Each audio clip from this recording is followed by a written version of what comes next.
Quantas máscaras é possível pendurar numa casa porque a sociedade exige que tudo brilhe, mesmo quando por dentro tudo apodrece? A fachada branca do solar de Severiano respondia à pergunta com sua autoridade de cal virado, janelas alinhadas como olhos que não veem. Foi ali, entre o piano e os lustres, que se consumaria a mais absurda das humilhações, a oferta de uma filha como troféu para ser aceita ou rejeitada segundo a vontade de um homem que julgava poder comprar até os afetos.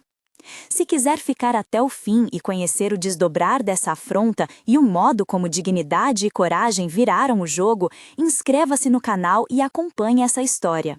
Sua reação e seu comentário ajudam a manter viva a memória dessas vidas. A história começa no verão ainda úmido do Vale do Paraíba, quando as mangueiras dobravam os galhos sob peso de frutos e o café já cheirava a promessa de lucro. O coronel Severiano morava numa casa que era um rostinho público bem penteado, varanda avarandada, jardins alinhados com topiárias, um piano que gemia nas noites formais. Ele passava as tardes dobrando contas e decretando o que era honra e o que era vergonha. Para os senhores vizinhos, era um homem de palavra, para os que lavravam e carregavam seus grãos, era um nome a temer. Benedita Sá Benedita nascia dessa ordem. Menina de vestido branco, mãos delicadas abatidas por uma educação que ensinara ao silêncio, nem sempre por maldade consciente, mas por costume. Sua voz, quando existia, parecia deslocada naquele salão. O piano era sua companhia mais íntima. Os dedos deslizando pelas teclas contavam antes dela aquilo que não se podia dizer. Havia nos olhos de Benedita uma melancolia que a casa grande confundia com fragilidade. Aqueles olhos, porém, guardavam curiosidade. Lia escondida os poucos livros que o pai permitira que fossem mantidos na sala, palavras de velhos poetas e de homens que pensavam longe do terreiro. Lia sem pretexto, como se procurasse um ar novo. Foi o poeta que trouxe a primeira tempestade. Antônio de Lemos, que já tivera alguma amizade com a família, apareceu nas festas com versos traduzidos no bolso e uma impaciência que a casa não suportava. Era ex-noivo, por compromisso e metade de costume. Entre ele e Benedita havia mais afinidade de espírito do que se admitia na rua. Um encontro roubado no jardim, um bilhete, a mão trêmula que fora vista por um criado, minúcias que, naquelas regiões, viravam sentença. A lei doméstica do coronel era implacável. A honra nessa geografia era um objeto que se guardava com unhas. A humilhação foi pensada como espetáculo. Na manhã em que o terreiro devia festejar a safra e receber os vizinhos, o coronel arrumou o salão, serviu as melhores refeições e deu ordens ao feitor Inácio para que toda a vizinhança assistisse ao que ele chamaria de reparação. Benedita foi chamada ao centro, os olhos do piano viraram gelo. Ninguém esperava que o homem, a quem bastava decretar, fosse tão direto. Anunciou que, por desonra trazida ao nome, entregaria a filha àquele que, entre seus homens, se mostrara o mais fiel, Damião. Houve um rumor que atravessou o salão. Damião, certo como uma árvore de ombro largo, estava no terreiro, sem brilho nem adorno. Homem marcado por cicatrizes que falavam mais que palavras, tinha mãos capazes de erguer com facilidade um animal e, respeito silencioso, detinha uma autoridade que brotava do gesto contido. Receber uma recompensa assim era um absurdo jurídico, uma peça de teatro em que a humanidade vira mercadoria. Ao proclamar, o coronel pensou estar mostrando seu poder absoluto. Não imaginou que, ao fazê-lo, acenderia uma resistência. Benedita sentiu a vertigem. Não era a vergonha do bilhete, era o peso concreto de ser entregue como objeto.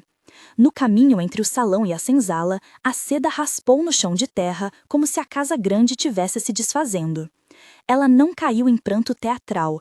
Havia algo mais afiado que o choro, um pensamento de sobrevivência, a percepção de que aquele humilhante gesto carregava uma possibilidade, a de ver, de perto, o outro lado que sempre fora vedado.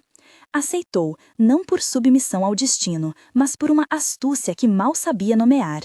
Estar dentro da senzala poderia ser um modo mais certo de entender as tramas que mantinham seu mundo de pé. Damião recebeu-a com uma calma que desmentia o rumor de bestialidade que lhe colavam. Não a tratou como troféu. Levou-a ao barracão mais limpo, afastado da chuva e suor, onde Dita, a velha mucama, juntava panos e palavras. Dita fez um gesto de ofício e serviu um pouco de café ralo. Ofereceu pão partido, um gesto simples que, naquele contexto, era a primeira lei de humanidade.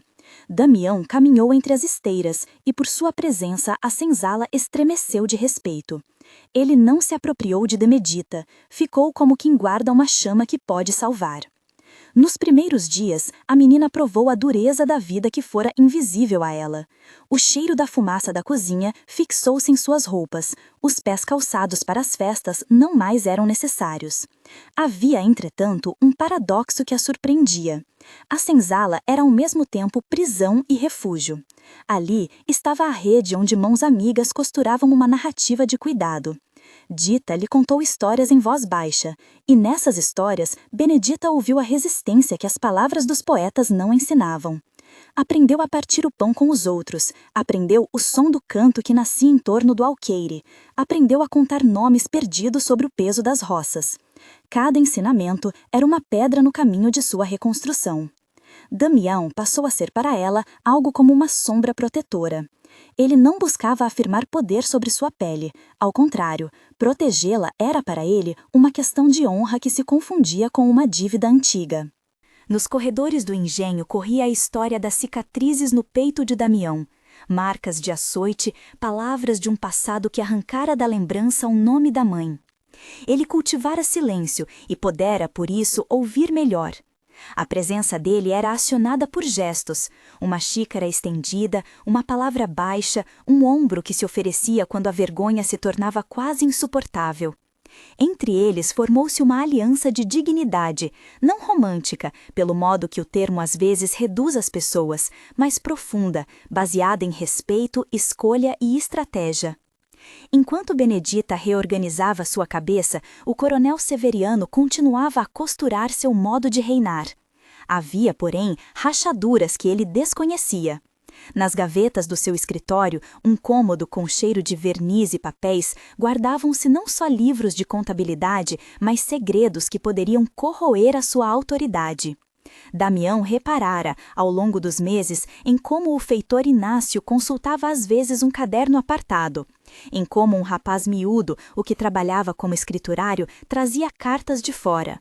A sede de capital e o medo de ruína eram coisas capazes de torcer a honra na cabeça de qualquer homem, e o coronel, sob a sombra de dívidas, cometeu imperfeições que se tornaram víveres para quem soubesse lê-las.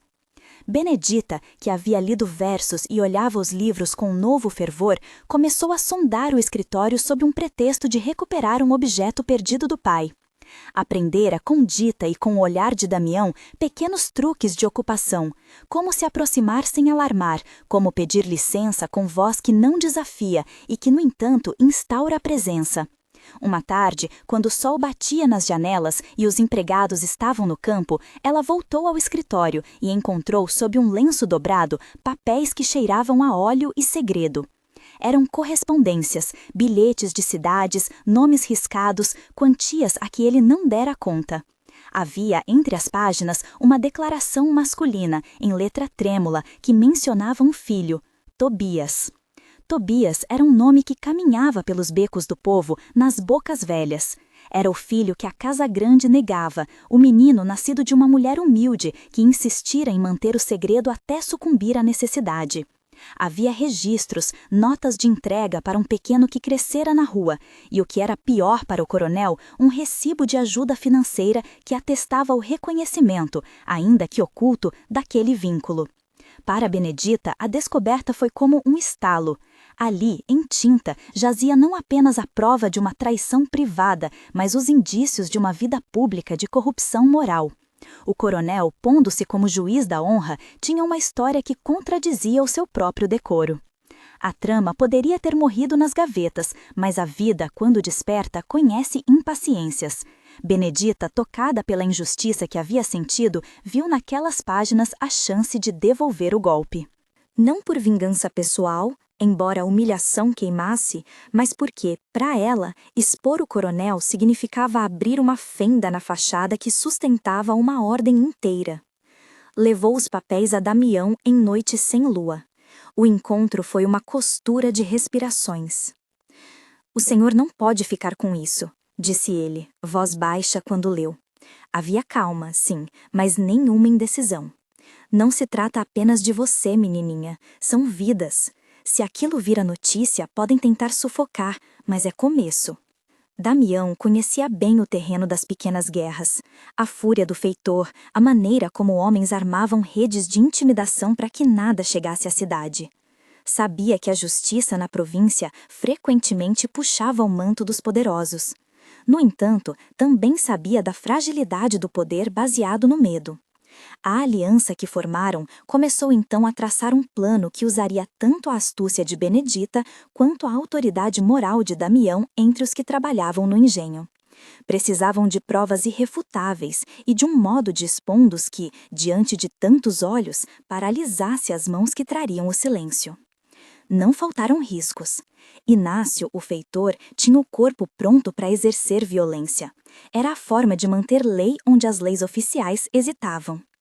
Ele observava com olhos de lince e tinha o hábito de entrar no escritório sem bater, vasculhando papéis como se o trabalho de apontar o que era suspeito fosse seu. Além disso, havia a plateia, vizinhos que, por conveniência, aceitavam a máscara do coronel e, por medo, fechavam os olhos. A estratégia, portanto, exigia astúcia, reunir testemunhas improváveis, forjar uma narrativa que pudesse escapar à mão imediata do poder e fazer do público o juiz que a lei local talvez não fosse. Dita, que conhecia memórias de antepassados e o sentido de cada panela na cozinha, sugeriu algo que não vinha dos livros. Propôs encontrar palavras que tocassem a consciência dos outros trabalhadores, recolher lembranças e contas, pedir que se juntassem ao plano não por rebelião aberta, mas por uma apresentação que transformasse a festa anual em tribunal público. O plano dela era simples e genuíno. Quando o coronel erguesse o copo para proclamar honra, que lhe fosse servido o espelho do próprio desprezo.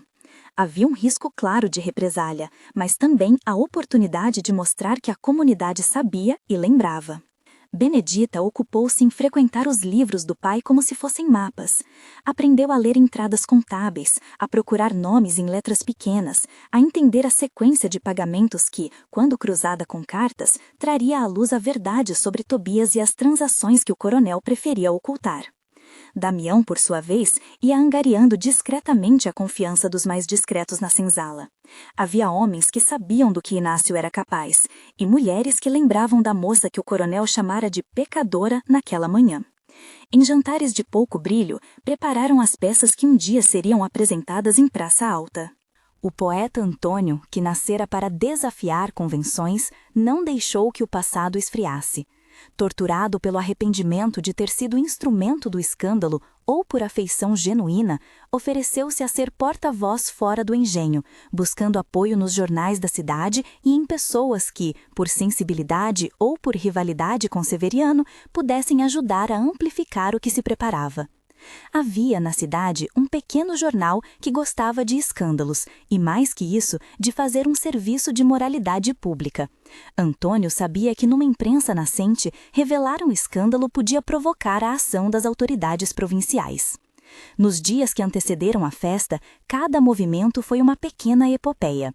Benedita, com mãos que agora sabiam o peso do trabalho, arranjou escondidos os papéis no cofre do escritório. Damião, com sua autoridade silenciosa, espalhou frases que não pronunciavam nada, mas plantavam a curiosidade nos trabalhadores. Tobias, correndo pelas ruas como todo jovem que cresce entre as pedras da pobreza, ouviu vozes de proteção e, sem saber dizer porquê, aceitou o convite para estar presente na colheita. O plano, como todos os planos que lidam com seres humanos, fora também de coração. Precisava que vários corações decidissem, no mesmo dia, que a vergonha do coronel era pública e que a resposta precisava ser proporcional. A festa da colheita chegou com a tarde quente que fazia sombras longas. A casa grande voltou a vestir-se de branco. Homens de chapéu e mulheres de véus juntaram-se na varanda. As taças cintilaram. O coronel, achando que controlava o ritmo, percebia-se senhor de tudo. Ele tinha a intenção de fechar o circuito. Lá fora, a safra, lá dentro, a honra, e no centro, o que restava do seu comando. Mas o evento é terreno imprevisível. Damião caminhou pela festa com passos que, para os convidados, eram apenas a presença de um capataz fiel. Benedita, enfeitada com um vestido que agora parecia menos máscara e mais arma de presença, teve quando montar seu ato, não de espetáculo, mas de verdade. O ar, naquele entardecer, estava pesado de expectativa. Havia entre as cadeiras um silêncio que mais parecia a contenção de um animal prestes a saltar. Havia olhares que não se desviavam. Então, quando o coronel ergueu a taça para o brinde, Benedita pediu a palavra. Ninguém ousou nem tempo discutir o convite. Ela falou com a serenidade de quem já conhecera a humilhação suficiente para saber escolher as palavras certas. Começara com um copo vazio de ar e terminou com uma sala que não respirava. Não leu os papéis em público, mas fez menção a memórias que o coronel pensava enterradas. As pessoas ouviram o caso de Tobias, ouviram os nomes e viram-se refletidas num espelho onde a honra e a hipocrisia se confundiam. Era uma semente lançada. Quando o poeta, por fora, fez chegar ao jornal da cidade uma carta com detalhes e provas, o cenário se tornou incontrolável. O que antes era cozinha privada ganhou as páginas do dia seguinte. A reação foi rápida. Inácio, ao perceber o risco, tentou silenciar por meios de intimidação. Havia os gritos, as ameaças baixas, a costumeira violência que se tenta impor para apagar o rumor. Mas o que Inácio não considerara era que na senzala havia uma consciência formada e entre os artefatos do coronel, provas reais que poderiam ser mostradas com autoridade. Damião foi direto ao cofre, tirou dele os documentos e os levou diante de uma assembleia improvisada. Trabalhadores, vizinhos que sentiam o espinho da injustiça, o poeta e até um jovem jornalista da cidade. Apresentaram de modo claro e cru o laço que prendia o coronel àquela criança e as transações que deveriam permanecer ocultas. O que se sucedeu é aquilo que transforma homens em figuras. A plateia que outrora havia aplaudido o poder recuou e a lei, mesmo quando lenta, foi acionada. O coronel sentiu o chão abrindo. O que para ele fora punição ritual transformava-se em acusação pública. A cidade começou a sussurrar, nem mesmo os mais próximos puderam manter a máscara. Havia, agora, um processo de humilhação espelhado. Ele, que outrora entregava uma filha como recompensa, via sua própria rede social desfiar-se.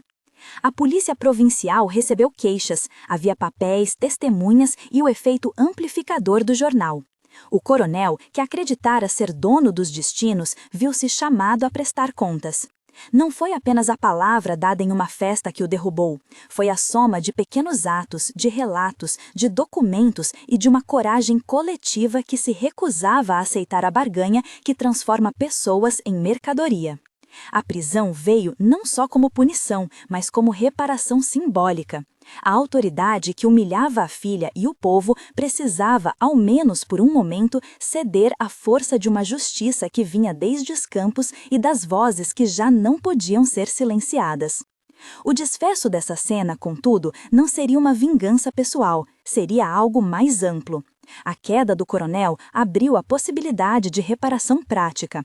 Os cadernos da Casa Grande indicavam dívidas e propriedades que, negociadas, poderiam proporcionar um remédio parcial aos que sofreram. A assembleia que se formou, com o apoio do poeta e do jovem jornalista, pressionou para que a libertação dos escravizados fosse acelerada. Havia também uma proposta mais ousada, que uma porção das terras fosse doada para a formação de uma comunidade livre, um quilombo de nova geração, onde a memória do que fora sofrido se transformasse em base para a reconstrução. Damião, com a firmeza que sempre tinha, liderou esse movimento. Não buscou revanche, buscou casa. A alforria coletiva foi, assim, um gesto que afirmava que dignidade não se compra.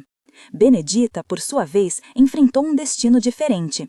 A humilhação e a reconstrução tinham-lhe substituído a timidez por uma vontade que não cabia mais no solar. Havia no horizonte uma imagem que a atraía. Paris, cidade de outros usos e outras cartas, onde os livros eram tratados sem temor. A doação da terra, o quilombo nascente e a liberdade alcançada para muitos eram motivos de alegria, e ainda assim Benedita sentiu que sua jornada exigia distância para recompor saberes. Decidiu partir. Não foi fuga, foi escolha. Damião, por sua vez, aceitou ficar. Entre os sons de novo, decidiu que lideraria a comunidade que nascia, pai não por sangue, mas por compromisso. Tobias, agora reconhecido, recebeu uma pequena terra, não como prêmio, mas como reparação pelo que fora negado. O coronel, preso e despojado, conheceu o amargo arrependimento. Não um arrependimento que dissesse perdão, mas o tipo que corrói pela percepção de ter perdido tudo que achava merecer. A sua vida, que havia sido construída sobre o silêncio alheio, conheceu a brutalidade da exposição. Olhou por um instante para Benedita, que não buscava humilhá-lo, apenas transformar o que a ferira em justiça, e descobriu que a arrogância não reconstrói pontes. O fim da história, porém, não foi o fim das dores. A comunidade libertada sabia que havia muito a fazer: plantar, remendar vidas, ensinar filhos e contar histórias para que ninguém mais aceitasse que uma filha fosse oferta de honra. Damião liderou, Benedita partiu para o estrangeiro com a promessa de um retorno remoto, e Tobias aprendeu a plantar sua própria dignidade. O solar ficou com as rachaduras abertas, lembrando a todos que fachada branca não é prova de retidão. A festa que deveria consagrar o poder tornou-se o palco da queda. A cena, antes de humilhação, foi transformada em ocasião de reparação. O que fora dado como troféu, a própria filha, tornou-se a testemunha viva de uma virada. O poder humilhante que se acha absoluto, quando exposto, desmancha-se sob o peso da própria mentira. E o que parecia impossível, a alforria coletiva, a doação de terra, a criação de um abrigo de liberdade, tornou-se possível quando homens e mulheres decidiram juntos não fechar os olhos. No fim, restou o rastro das escolhas. Benedita partindo para a região que prometia outro ritmo de liberdade, Damião tomando a dianteira da nova comunidade e Tobias finalmente chamado pelo nome que lhe pertencia. A memória dessa casa grande serviria de agora em diante de alerta. O preço de transformar pessoas em objeto é pagar depois a conta amarga do arrependimento. E quem foi humilhado, se escolheu a dignidade, podia ensinar o mundo a tornar-se menos monstruoso. Quando os primeiros blocos da nova comunidade se ergueram e as crianças correram sem medo, a sensação era de que algo havia sido reparado, de modo incompleto, claro, mas real. A justiça nesta história não veio apenas como punição ao coronel, veio também como restauração do que havia sido arrancado. Ao olhar para trás, Benedita entendeu que aceitar a oferta absurda não fora sinal de fraqueza, mas a peça-chave de um plano maior. Permitir haver de dentro aquilo que deveria ser desconstruído. O que restava pendente era o desenlace de algumas pontas, como o destino do feitor Inácio, as tramas com vizinhos que tentaram silenciar e a consolidação legal da doação das terras. Tudo isso precisava de cuidado, negociações e, por vezes, o uso prudente do jornalismo sensível que ajudara a expor os fatos. A história, portanto, continuava. Nem o arrependimento do coronel era o final da lição, nem a alforria a certeza de que o mal não retornaria em outras faces. Mas houve, naquele vale, um começo de reescrita. E foi por aí que seguiram, passo a passo, Damião e sua comunidade, com a lembrança permanente de que a verdadeira recompensa humana nunca foi, nem será, trocar pessoas por prestígio. Não bastava erguer casas, era preciso tecer coragem onde antes só havia medo. Damião sabia disso nas raízes das mãos calejadas, quando puxava junto com outros a madeira que serviria de esqueleto para as primeiras moradas. Chamava todos para as reuniões na Praça de Terra, onde se sentavam em círculo, sem hierarquia de nascença, e discutiam o futuro que queriam plantar. Ali nasciam decisões práticas. Quem cuidaria da horta coletiva, como dividir as sementes, quem ensinaria as crianças a ler e a escrever as palavras que antes haviam lhes sido negadas. As crianças eram a prioridade silenciosa. Cada manhã trazia pequenos pés batendo na poeira, risos que se espalhavam como sementes ao vento. Uma velha mestra da vizinhança, Micaela, ofereceu sua casa por horas de ensino. Sabia contar e sabia, sobretudo, contar histórias que devolviam nomes esquecidos. Era nela que Tobias aprendeu a soletrar seu próprio nome e, com isso, a erguer outro tipo de punho, o de quem não se curva ao desprezo. Ao redor das lições oficiais da leitura, homens e mulheres que haviam aprendido nas horas roubadas revezavam-se para criar um abrigo de palavras. Não haveria diploma formal, haveria sim a certeza de que ninguém ali sairia ignorante como entrou. A consolidação legal da doação de terras foi um passo mais espinhoso. O coronel, ainda humilhado, recusava-se a assinar qualquer papel que visse como admissão pública de culpa. Foi preciso recorrer às vias formais, buscando um advogado que aceitasse o caso sem espetáculo. Havia ainda um medo dos vizinhos, homens e mulheres, que por interesse ou costume olhavam com desconfiança ao novo quilombo. Alguns tentaram minar a doação, alegando direitos velhos e esquecidos. Outros, mais covardes, inclinaram o corpo às conversas de mercado para semear dúvidas. O jornalismo sensível, que meses antes havia feito a verdade correr, voltou a ser aliado. Reportagens calmas mostraram rostos, não cifras, contaram a trajetória das crianças, a fome remediada pela cooperação, o trabalho das mulheres que transformaram restos em sustento. As palavras impressas foram sementes também, e essas sementes faziam brotar vizinhos que, antes silentes, vieram testemunhar em cartório que haviam visto a mudança. A assinatura final não foi só tinta, foi o som coletivo de uma comunidade que não aceitava mais ser empurrada para a margem. Inácio, o feitor, tornou-se sombra e escolha dos outros. Houve quem o visse caminhar sem rumo pela estrada de chão, as mãos tão ásperas quanto o rosto enrugado pelo remorso tardio. Confrontos aconteceram. Homens e mulheres que perderam entes por sua mão quiseram justiça rápida. Outros pediam que o destino fosse determinado pelo trabalho reparador. Damião resistiu às soluções fáceis. Em uma noite longa, convocou uma assembleia. Havia naquela praça quem desejasse enxotar Inácio da região. Havia também quem suspeitasse que o expulsar seria repetir a violência sob outra forma. Decidiram, por fim, por um tribunal comunitário. Não um tribunal de vingança, mas uma instância onde Inácio ouviu e onde também falou, não para justificar, mas para admitir. As palavras saíram ásperas, entrecortadas. Houve choro, houve raiva que ardeu como pólvora. A sentença não foi de pedra. Recebeu-lhe a obrigação de trabalhar nas roças comunitárias por anos, sem receber pagamento, dedicando labor àqueles que ele havia ferido. Deveria ainda assistir às aulas de leitura, ouvir as histórias das famílias e, quando chegasse a época, ajudar a reparar o que suas mãos haviam rasgado. Para muitos, a justiça verdadeira residia em ver a pessoa transformada por obrigações que fizessem nascer empatia onde antes reinava frieza. Foi um arranjo imperfeito, mas foi escolhido junto, e isso deu-lhe legitimidade. Enquanto isso, Benedita escrevia cartas que chegavam em envelopes amassados e cheios de poesia. Paris não era só um mapa numa cabeça nova. Era escola de sons diferentes, de bibliotecas que cheiravam a papel antigo e de livrarias onde as mulheres discutiam sem olhar para baixo. Ela enviava jornais, livros, pequenos adereços culturais, panfletos sobre técnicas agrícolas que aprendera em conversas com estrangeiros, traduções de contos que traziam formas novas de pensar o trabalho coletivo. Em suas linhas havia amor pela terra que deixara e um cuidado paciente com aqueles que lá ficavam. Prometeu, quando partiu, não um retorno imediato, mas uma ponte de ideias. E manteve a palavra. Do outro lado do vale, a Casa Grande definhava num silêncio que cheirava a remorso.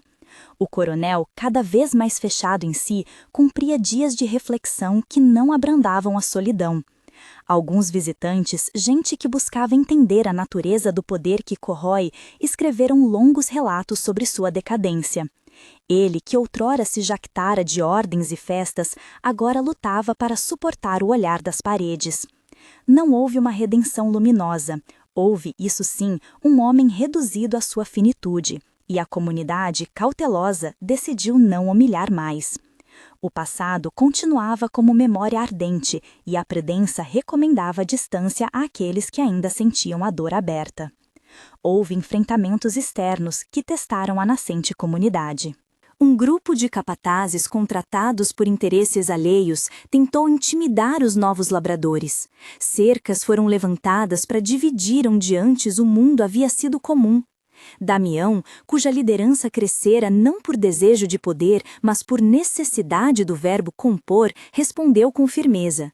Organizou vigílias, criou patrulhas de auxílio mútuo e negociou com fazendeiros vizinhos que aceitassem que o novo projeto não buscava invadir posses, mas garantir um pedaço para aqueles que já haviam servido. Em uma manhã de cheiro de chuva, uma delegação de vizinhos compareceu à praça para ouvir relatos de quem vivia as terras com dignidade. O diálogo, muitas vezes tenso e às vezes inevitavelmente áspero, abriu vias que a violência teria fechado.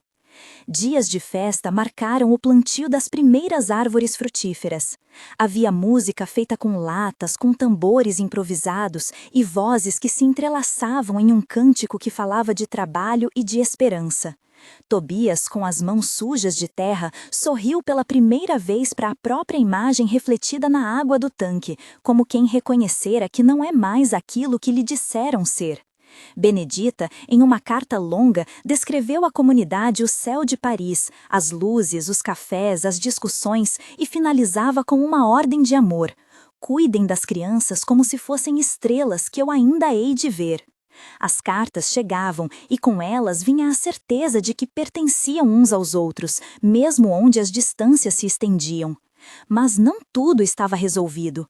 Havia promessas de retorno remoto, questões jurídicas por ultimar e a sombra de preconceitos antigos que se disfarçavam em palavras novas.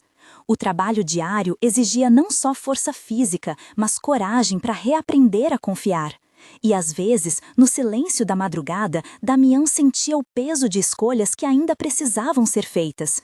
Como garantir que a comunidade não se tornasse ela própria uma nova ordem que esquecesse os mais frágeis? Como transformar a reparação em hábito e não em exceção?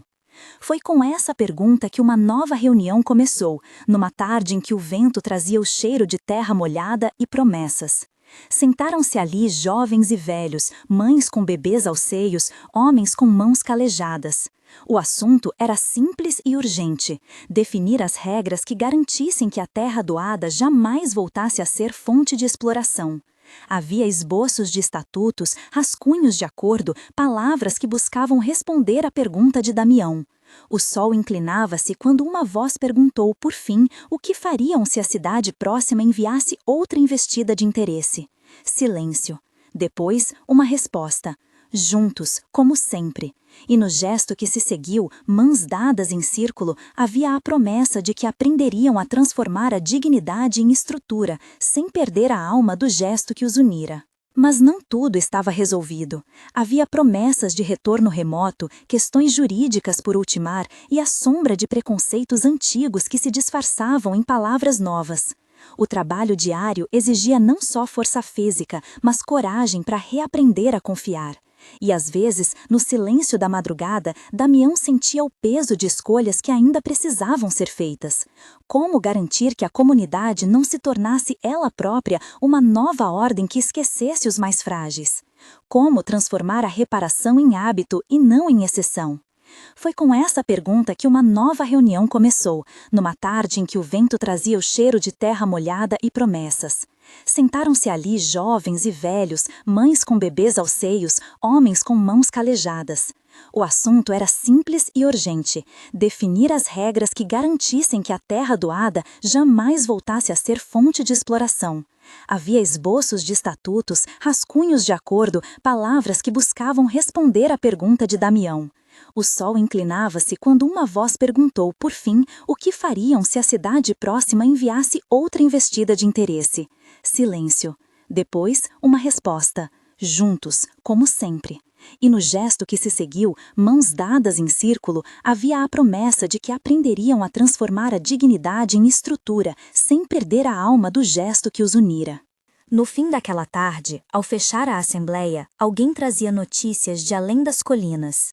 Um trem de boatos dizia que existiam pessoas interessadas em ajudar a abrir uma escola formal. Outro rumor falava de um cartório da cidade disposto a revisar a papelada sem incitar espetáculo. Era pouco, talvez. Era necessário, por hora, continuar. E assim continuaram, trabalhando, ensinando, lavrando, escrevendo as pequenas leis que manteriam aberta não só a terra, mas a memória de que o corpo humano não é fetiche de honra alheia. O caminho era longo, e a estrada que levava a Paris e a tantas outras promessas ainda mantinha cartas por chegar, cada uma com um sopro de futuro que pouco a pouco começava a tomar forma. Na manhã seguinte à assembleia, o campo acordou com o trabalho distribuído como se fosse um pacto cotidiano. Crianças corriam entre os sulcos, aprendendo a reconhecer a diferença entre semente e terra. Mulheres apuravam o molho de ervas que serviria como remédio para a tosse. Homens reparavam a cerca com mãos já calejadas, mas olhos atentos para as falhas que poderiam alçar novos perigos.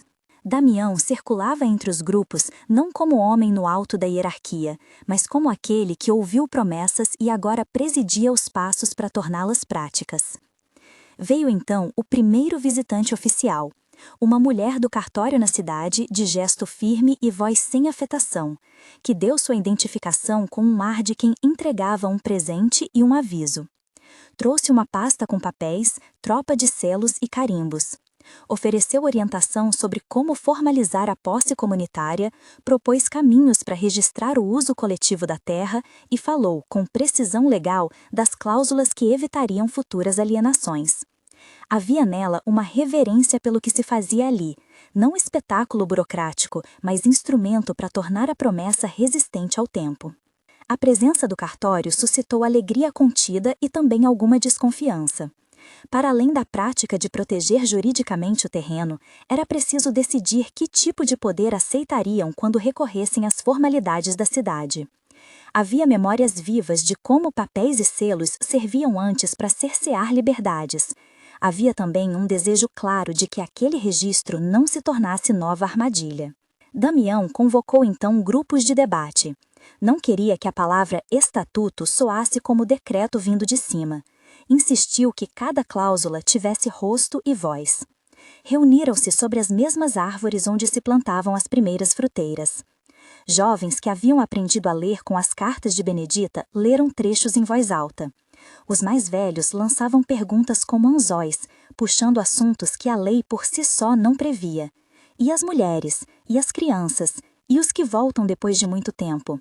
O que seria do trabalho dos mais frágeis quando as estações tornassem a dura prova? Deliberaram até o crepúsculo. Decidiram estabelecer mandato rotativo para a liderança, não porque desconfiassem de um homem em particular, mas para criar uma rotina que impedisse o embriagar do poder. Firmaram o princípio de que a terra não poderia ser vendida enquanto houvesse vozes daquela comunidade que a reivindicassem para uso coletivo. Inseriram cláusulas que priorizavam o cuidado com os menores e com os idosos, e reservaram uma parte dos frutos e da produção para um fundo comum, destinado à educação e saúde. Houve resistência. Uns queriam prazos curtos, outros arguições cautelosas. A palavra consenso tornou-se um trabalho mais exigente do que qualquer socar de enxada. No meio dessas decisões, Tobias trouxe um problema que não constava nos papéis. Um menino da vizinhança, Tomé, chegara à comunidade com febre e olhos baixos. Alojado por cortesia, Tomé parecia carregar no corpo uma angústia antiga. Era órfão, dizia pouco e tremia quando se anunciavam visitas do mundo exterior. Damião passou a noite junto ao menino, segurando uma caneca morna contra sua testa e lembrando-se de quando, no tempo de outras vésperas, não havia lugar seguro para um corpo tão pequeno. A febre baixou com remédio simples e noites de vigília. Tomé acordou e, entre uma tosse e outra, sorriu para Tobias como se reconhecesse finalmente um espaço onde não lhe fosse exigida justificativa para existir. A história do menino tornou palpável o que os estatutos buscavam garantir, que a comunidade não fosse só posse de terra, mas sala onde os corpos pudessem curar-se de olhares cruéis. Foi então que uma proposta concreta para a escola apareceu. O rumor que antes percorrera as colinas transformou-se em visita. Um professor da cidade, chamado Jonas, aceitou o convite de dialogar. Veio com uma mala simples, livros usados e um plano rudimentar. Falava de leituras que ensinam a pensar a terra, de contas que ajudam a repartir justiça, de geografia que não separa domicílio de identidade.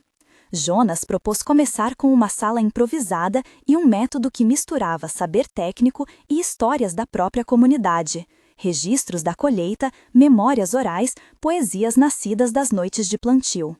Houve uma comoção de esperança. Houve também a pergunta imediata: onde ergueriam a escola? A resposta foi prática. Juntaram 2 palhoças e uma varanda larga, limparam o pó, pintaram com branco emprestado e deram ao espaço o nome que as crianças escolheram em coro: Escola da Terra. As primeiras lições foram sobre sementes e a próxima sobre contar, depois sobre ouvir. Enquanto isso, circulavam ofertas distintas do lado de fora. Alguns benfeitores da cidade, com modos benevolentes mas condicionalidades escondidas, aproximaram-se com promessas de fundos e de infraestrutura. A generosidade vinha, em alguns casos, amarrada a propostas que pediam relatórios mensais, com formatos que ninguém ali entendia, reuniões em horários que exigiriam trabalho sem descanso e logotipos a serem colados em placas que proclamassem mérito individual. Esses presentes, tão sedutores quanto dúbios, foram trazidos à praça, inscritos na pauta e discutidos sem pressa. Damião sentiu o peso daquela encruzilhada. Em noites curtas, ao redor do fogo, confessou a amigos próximos que temia 2 coisas: a arrogância que as instituições externas poderiam impor e a endurecida burocracia que corroía a humanidade das ações. Não queremos favores que nos transformem em dependência, dizia, mas também não podemos fechar a porta a ajudas que respeitem nosso modo de existir. Havia nele a lucidez que vinha do contato com a miséria alheia. A dignidade se preserva quando os meios se alinham ao fim de libertar, não de atar. Foi então que surge um acordo simples e firme, resultante de dias de assembleia. Aceitar-se-iam doações apenas quando estas não impusessem condições que violassem os princípios básicos do Estatuto. Qualquer investimento deveria vir acompanhado da anuência comunitária e da cláusula inalienável de que a terra e a escola seriam geridas pelo coletivo. A pasta do cartório ajudou a redigir essa cláusula com termos que, no mundo jurídico da cidade, fariam qualquer advogado franzir sobre o olho. Uso perpétuo inalienável, gestão por representantes eleitos, fundo de reserva administrado por conselho misto com presença de mulheres, jovens e idosos. A redação era modesta e clara, buscava traduzir cuidado em palavra durável. A notícia correu e com ela chegaram, em uma caixa, cartas antigas. Benedita enviou uma carta longa, como sempre. Descreveu uma crônica de cafés e debates, mas, desta vez, anexou uma pequena contribuição monetária que havia juntado de amigos e um caderno de atividades para a Escola da Terra, exercícios que misturavam rimas e pequenas contas, desenhos que relacionavam estação à colheita. Havia naquele gesto uma aprovação velada e um desejo de que a infância ali se tornasse ponte para mundos possíveis. O ato de Benedita encheu de luz a rotina do lugar. Leram-lhe a carta em voz alta sobre a árvore do conselho, e os rostos se iluminaram de um modo que não era só alegria, era reconhecimento de cuidado além da geografia. Decidiram aceitar aquele auxílio sem contrapartidas. Era suficiente. Era um modo de dizer que a cidade, quando reconhecia a humanidade, podia ser aliada sem apropriar-se. Mas o campo, como sempre, trazia surpresas. Chegou o boato de que uma família proprietária de terras nas cercanias planejava negociar parte de suas glebas com um capitalista que via naquela região uma oportunidade para a expansão. O perigo não era imediato. Haveria passos legais, conversas em escritórios e contratos que poderiam levar meses. Ainda assim, o anúncio acendeu a necessidade de aceleração no registro, de consolidar o estatuto com a diligência de quem sabe que a lentidão, às vezes, é terreno fértil para a injustiça. Damião, Tobias e Jonas organizaram uma pequena delegação para a cidade. Partiriam em 2 carros alugados com pressa serena, levando uma mala de documentos, amostras de letra das crianças e as cartas que justificavam a existência daquela escola e daquela comunidade. Ao se despedirem, as mulheres colocaram nas sacolas pães de viagem e um frasco de compota caseira. Havia bênção em cada gesto prático. Antes de subir para os veículos, Damião parou junto ao bordo da escola improvisada. Olhou para a fila de crianças, apontando para o mapa desenhado no chão por Jonas. Há uma entrega silenciosa que se mede em coisas parecerem pequenas, um grão que germina, um nome que se aprende, uma cláusula assinada. Ele pensou nas perguntas que o haviam acompanhado durante as últimas semanas. Como evitar que esse lugar se tornasse nova hierarquia? Como transformar reparação em rotina? Sabia que as respostas não viriam em papéis assinados apenas, viriam do cuidado cotidiano, das discussões com voz de todos e da coragem de recusar o que corrompe. Enquanto a delegação subia os carros, alguém abriu uma janela e jogou ao vento um pequeno caderno de cantigas. As folhas rodopiaram e pousaram sobre a terra molhada. Tomé, agora com febre curada, correu para agarrá-lo e, ao segurá-lo junto ao peito, olhou para Damião como se dissesse sem palavras: "Fica." Damião assentiu. O caminho para a cidade era longo, o céu claro prometia chuva apenas como memória, e cada quilômetro que se somava era um compromisso que, quando voltassem, deveria ser honrado com a prática, não só com palavras. Partiram. E o campo ficou com os primeiros sons de uma escola que já cantava, com as mãos que ainda alinhavam as novas regras e com a promessa de que não entregariam a dignidade a ninguém senão a si mesmos.